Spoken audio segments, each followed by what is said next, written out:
அன்பர்களே, மக்களின் மனக்குரலாக நான். நாளுக்கு நாள் வெயிலுடைய தாக்கம் அதிகரித்து வருகிறது. அதே போல தேர்தல் களமும் நாளுக்கு நாள் சூடு பிடித்து வருகிறது. 2 நாட்களாக சமூக ஊடகங்களிலெல்லாம் இருவரை பற்றிய பேச்சு மிக மிக பிரபலமாக மக்கள் ஆச்சரியப்படும் வகையிலே வந்து கொண்டிருக்கிறது. உண்மையிலே இவர்தான் பேசுகிறாரா என்று மக்கள் சந்தேக கண்ணோடு பார்க்கிறார்கள். இவர் இப்படி பேசினால்தான் இவருடைய செல்வாக்கு உயரும், வாக்கு சதவிகிதமும் உயரும் என்று மக்களும் பேசுகிறார்கள். யார் அவர்? சீமான் தான். யாரை உண்மையாக எதிர்க்க வேண்டுமோ அவரை எதிர்க்காமல் திமுகவை மட்டுமே எதிர்த்து பேசிக் கொண்டிருந்தால் அவருடைய செல்வாக்கு உயராது, அவருடைய வாக்கு சதவிகிதமும் உயராது. இன்று பொதுவாக தமிழகத்து மக்களிடையே பிடிக்காத ஒரு கட்சி இருக்கிறது என்றால் அது பிஜேபி தான். மக்களுடைய மனநிலைகளுக்கு ஏற்றாற்போல் யார் மாறிக்கொள்கிறாரோ அவர்தான் மக்களுடைய ஆதரவுகளை அதிகமாக தன் பக்கம் சேர்த்துக் கொள்ள முடியும். பொதுவாக அனைத்து கட்சிகளையுமே இல்லை, பிஜேபி பொதுமக்களுக்கு, எந்த கட்சியும் சேராத பொதுமக்கள் இருக்கிறார்கள் பார், அவர்கள் கூட பிஜேபி மீது வெறுப்பை காட்டுகிறார்கள். அப்ப அந்த கட்சியும் சேராத வாக்காளர்களை தன் பக்கம் சேர்க்க சீமான் கையில் எடுக்க வேண்டிய இன்னொரு 15 நாட்களுக்கு கையில் எடுக்க வேண்டிய சாட்டை எது என்றால் பிஜேபியை தாக்கி பேசுவதுதான். அதைத்தான் இப்ப ஆரம்பித்திருக்கிறார். என்ன சூடு பிடித்திருக்கிறது? அண்ணாமலை, நீ சரியான ஆம்பளையா இருந்தா என்னோடு நேருக்கு நேர் மோதிப்பார், என்னோடு நெஞ்சுக்கு நெஞ்சு மோதிப்பார், என்னோடு நெத்திக்கு நெத்தி மோதிப்பார். நீ சரியான ஆளாக இருந்தால் ஒரு தொலைக்காட்சிக்கு வா, இருவரும் விவாதத்திற்கு தயாராகவும் தமிழ்நாட்டிற்கு பிஜேபி எதற்கு வேண்டும் என்பதற்கு ஒரே ஒரு காரணத்தை சொல்லிவிடு, நான் கட்சியை கலைத்து விடுகிறேன், கட்சி இல்லாமல் நான் செய்து விடுகிறேன். அதை விட்டுவிட்டு என் கட்சியை கலைப்பேன், என் கட்சியை அழிப்பேன் என்று ஆணவ திமிரோடு அகங்கார திமிரோடு பேசி வந்தால், காற்றடித்தால் எச்ச இலை கோபுரத்தில் போய் அமர்ந்து கொள்ளும், காற்று நின்று போனால் அதே எச்ச இலை கீழே வந்து விழும், பலர் காலில் போட்டு மிதிப்பார்கள். இப்போது காற்றடித்து கோபுரத்தில் இருக்கின்ற இலைத்தான் நீ. கூடிய சீக்கிரம் காற்று நின்றுவிடும், நீ கோபுரத்தில் இருந்து கீழே வருவாய். உன்னுடைய ஆட்டமெல்லாம் தேர்தலுக்கு அப்பால் இல்லாது போய்விடும். நீ மிஞ்சி மிஞ்சி அதற்கு மேல் நீ இங்கே இருக்க மாட்டாய். நீ ஒரு கட்சிக்கு வேலைக்காரன், நான் ஒரு கட்சிக்கு தலைவன். என்னுடைய கட்சியை அழித்து விடுவேன், ஒழித்து விடுவேன் என்று பேசுவதெல்லாம் ஆணவ திமிரின் பேச்சு. இதை ஞாபகத்தில் வைத்துக்கொள். உனக்கு வாக்கு கேட்பதற்காக பிரதமர் வர வேண்டும், உள்துறை அமைச்சர் அமித்ஷா வர வேண்டும். எனக்கு வாக்கு கேட்பதற்கு யாரும் வர தேவையில்லை, நான் ஒருவனே போதும். மக்களிடம் தைரியமாக சென்று வாக்கு கேட்கிறேன். நான் எந்த பாதுகாப்பு படை இல்லாமல், காவல்துறை பாதுகாப்பு இல்லாமல், பிளாக் கார்ட் பாதுகாப்பு இல்லாமல் தன்னந்தனியாக இந்த புலி வாக்கு கேட்க வருகிறது. உன்னை போல கோழை அல்ல, எலி அல்ல.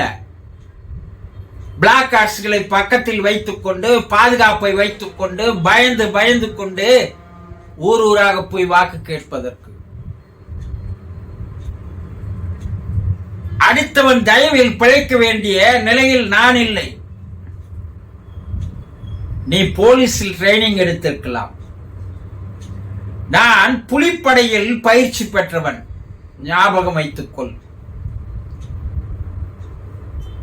நீ ஒரு கட்சிக்கு வேலைக்காரன் தான். இந்த வேலைக்காரனை எப்போது வேண்டுமானாலும் அந்த கட்சி முதலாளி தூக்கி விசிறி அடித்து விடலாம். செல்லா காசாக மாறிவிட வைக்கக்கூடிய காலம் வெகு சீக்கிரத்தில் இருக்கிறது. அதற்கப்பால் தமிழகத்தில் உன்னை சட்டை செய்வதற்கு கூட நாதி இல்லாது போய்விடுவாய்.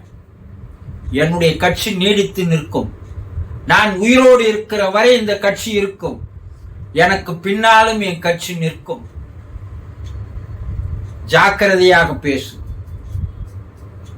அதை விட்டுவிட்டு வேறு மாதிரி பேசி திரிந்தால் உனக்கு எது கிடைக்குமோ அது கிடைத்துவிடும். அரசியலுக்கு நீ ஒரு கத்துக்குட்டி. நான் 5 வயதிலிருந்து அரசியல் செய்தவன், 50 ஆண்டு கால அரசியல்வாதி. நேற்று பெய்த மழையில் இன்று முளைத்த காளான். அதை ஞாபகத்தில் வைத்து பேசு. உன் உடம்பில் உண்மையிலேயே தூய தமிழ் ரத்தம் ஓடுகிறதா என்பதை முதலில் போய் டெஸ்ட் செய்து பார்த்துக்கொள். சந்தேகமாக இருக்கிறது. நீ பேசுவதெல்லாம் உனக்கே திரும்பி வரக்கூடிய காலங்கள் வரும். நீ ஒரு ஊரான் தோட்டத்தில் ஒரு ஒட்டு செடியாக வந்தவன். நீ அதை விட்டுவிட்டு அது எந்த நேரமும் அறுத்து எறிந்து விடுவார்கள். நீ எவனோ கட்டிய சுவத்தில் அடித்து வைத்த ஆணி. உன்னை பிடுங்கி போடுவதற்கு சிறிது நேரம் ஆகாது. இப்படியெல்லாம் அண்ணாமலையை காரஞ்சாரமாக பேசியிருக்கிறார். இந்திய எதிர்ப்பு போராட்டத்தை பிச்சை செருப்பு என்று பேசியிருக்கிறார். அந்த பிஞ்சை செருப்பு எதற்கு நாங்கள் வைத்திருக்கிறோம் தெரியுமா? உன்னை அடிப்பதற்கு தான். தமிழ்நாட்டில் தமிழனை பற்றி, தமிழ் மரபை பற்றி வந்து பேசாதே. தரம் கெட்டு போய் விடுவாய், அசிங்கப்பட்டு விடுவாய். தமிழனை பற்றி பேசுவதற்கு அருகதை இல்லாதவன் நீ. தமிழுடைய வரலாறு உனக்கு தெரியாது. அதை விட்டுவிட்டு பிஞ்ச செருப்பு அது அது என்று பேசி வந்தால் அதிலேயே நானும் அடிப்பேன், என்னுடைய கட்சி தொண்டர்கள் உன்னை ஓட ஓட அடிப்பார்கள். தமிழகத்தை விட்டு உன்னை திரட்டுகின்ற காலம் விரைவில் வந்துவிடும். எதை பேசணும், யாரை பேசணும், எப்படி பேசணும் என்பதை தெரிந்து கொண்டு பேசு. பேச தவறினால் நீ அனாதியாகி போவாய், அசிங்கப்பட்டு போவாய். அதை ஞாபகத்தில் வைத்துக்கொள். விரைவில் உன்னுடைய நிலைமை என்ன என்பது தெரிய வரும். நான் தமிழகத்திலேயே இருக்கப் போகிறவன், தமிழகத்திலேயே வாழப் போகிறவன், தமிழகத்திலேயே இறக்கப் போகிறவன். நீ அப்படி அல்ல. நீ கனடாவுக்கு போனால் அங்கே நான் கனடியன் என்று பேசுவாய், கனடாக்காரன் என்று பேசுவாய். தமிழ்நாடு உனக்கு நூடில்லா. உனக்கு இங்கே ஓட்டில்ல. ஜாக்கிரதையாக பேசி தொலை என்று அண்ணாமலையை பற்றி இதுவரைக்கும் எந்த ஒரு அரசியல் கட்சி தலைவரும் பேசாத பேச்சை சீமான் இந்த 2 நாட்களாக எந்த தொகுதி போனாலும் அந்த தொகுதியில் அண்ணாமலை நாராக கிழித்து வருகிறார். பொதுமக்கள் என்ன பேசுகிறார்கள் என்றால், இதுதான் இவருடைய சரியான பேச்சு. சபாஷ், இவரை பேசுவதற்கு ஆள் இல்லை என்ற காரணத்தினால் இவர் கண்ட இடங்களில் எல்லாம் போய் கண்டதையெல்லாம் உளறிக் கொண்டிருக்கிறார். பொய்யை எடுத்து வந்து மக்கள் மத்தியிலே பொய்யான ஒரு அறிக்கையை எடுத்து வந்து கச்சத்தீவை பற்றி தமிழகத்து மக்களுக்கு பரப்பி வருகிறார்.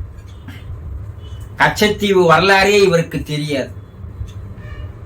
இவருடைய தரங்கட்ட எதுவுமே இல்லாத அந்த அறிக்கையை வைத்துக் கொண்டு ஒரு பிரதமரும் பேசுகிறார், ஒரு உள்துறை அமைச்சரும் பேசுகிறார். எவ்வளவு மட சாம்பிராணிகளாக இவர்கள் இருக்கிறார்கள். இப்படிப்பட்ட மட சாம்பிராணிகளுக்கு சீமான் தான் சரியான செருப்படி தரக்கூடிய தமிழகத்தில் ஒரு தலைவர். அவருடைய பணி இந்த 15 நாட்களுக்கு பிஜேபி பக்கமாகவே இருந்தால், பிஜேபியை ஓட விரட்டி அடித்தால் அவருடைய மக்களிடையே அவருடைய செல்வாக்கு பெருகும். இந்த முறை அவருடைய வாக்கு சதவிகிதம் உயரும். அவரை அழிக்க நினைக்கிறது பிஜேபி. அதற்கு பல்வேறு தடங்கல்களை தந்தது. அவரை சோதனைக்கு ஆளாக்கியது. கட்சி சின்னத்தை முடக்கியது. கடைசி வரை சின்னம் தராமல் வேறு ஒரு சின்னத்தை தந்தது. இப்படி படிப்படியாக பிஜேபி இவரை அழிக்க நினைக்கிறது. நாம் தமிழர் கட்சியை ஒட்டுமொத்தமாக அழிக்க நினைத்து பல்வேறு சதி வேலைகளில் பிஜேபி செய்து வருகிறது என்பதை அண்ணாமலே தன்னுடைய வாயால் நாம் தமிழர் கட்சியை அழிப்போம், ஒழிப்போம் என்று கூறியும் விட்டார். இனியும் இந்த புலி தூங்கிக் கொண்டிருந்தால் வேலைக்கு ஆகாது. ஆகவே மக்கள் என்ன நினைக்கிறார்கள் என்றால், இவர் அண்ணாமலையும் பிஜேபியும் எந்த அளவுக்கு எதிர்த்து பேசுகிறாரோ, அவர்களுடைய தரத்திற்கு சென்று அவர்களை தரக்குறைவாக அசிங்கமாக பேசினால் அப்போது மக்கள் இவரை வரவேற்பார்கள். இவர் பக்கம் மக்கள் செல்வாக்கு பெருகும், வாக்கு சதவிகிதமும் உயரும், அவர்களுடைய சதியெல்லாம் முறியடிக்கப்பட்டுவிடும் என்று பொதுமக்கள் பேசுகிறார்கள். பொதுமக்களினுடைய மனக்குரலாக நான். வணக்கம்.